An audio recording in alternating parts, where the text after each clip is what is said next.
빠르고 정확한 미국장 소식, 오늘 뭐하니요? 오늘은 러시아계 기업의 주식 거래 중단과 줌의 이야기를 전해드립니다. 뉴욕증권거래소와 나스닥이 자사거래소에 상장된 러시아계 기업의 주식 거래를 잠정 중단했습니다. 블룸버그는 중단 사유를 규제상의 우려 때문이라고 보도했는데요. 나스닥 규정집에는 중요한 정보는 대중과 시장에 공정하고 적절하게 배포되며 투자자가 결정을 내릴 때 정보를 평가할 수 있도록 제공해야 한다고 나와 있습니다. 즉 러시아에 대한 경제 제재가 진행되는 가운데 투자자에 대한 정보 제공이 원활하지 않다고 우려가 있던 것으로 보여집니다. 위 기업의 주가는 최근 5일 동안 최소 13%에서 최대 60%까지 하락하는 모습을 보였습니다.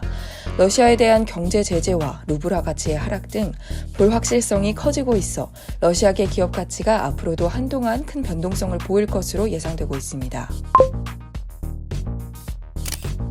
28일 줌 비디오 커뮤니케이션이 회계연도 2022년 4분기 실적과 향후 실적 전망을 발표했습니다. 줌의 4분기 실적은 애널리스트들의 예상치보다 훨씬 높았으며 매출은 10억 7천만 달러로 예상치인 10억 5천만 달러를 상회했습니다. 다만 전년 동기 대비 매출 성장률은 21%로 직전 분기의 성장률인 35%보다 낮아졌습니다. 줌의 향후 실적 전망은 투자은행 업계의 예상치를 밑돌았습니다. 줌의 이번 분기 매출 전망과 회계연도 2023년 예상 매출 전망은 모두 기대치를 하회하는 수치였습니다. 줌은 팬데믹의 시작과 함께 급격하게 성장해 높은 성장세를 유지하기 위해서 화상회의 플랫폼에서 다른 분야로 사업 영역을 확장하는 등 갖은 노력을 해왔습니다. 지난주에는 클라우드 콜센터 서비스를 개시하기도 했는데요.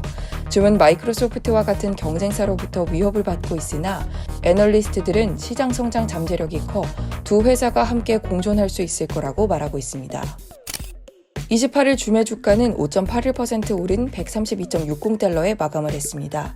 하지만 실적 전망이 발표된 뒤 줌의 주가는 장마감 이후 한때 28일 종가 대비 13%까지 급락, 이후 주가는 다시 종가 수준으로 회복했습니다. 줌의 주가는 올해 들어 28.04% 하락했는데요. 같은 기간 8.81% 하락한 스탠더드 앤 푸어스 500 지수보다 훨씬 크게 떨어진 셈입니다. 투자은행 업계에서의 줌에 대한 평가는 어떨까요? 나스닥에 따르면 줌에 대한 애널리스트들의 투자 의견 컨센서스는 매수입니다.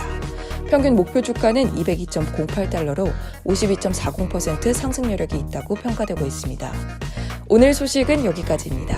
3월에는 또 어떤 소식이 미국장을 가득 채우게 될까요?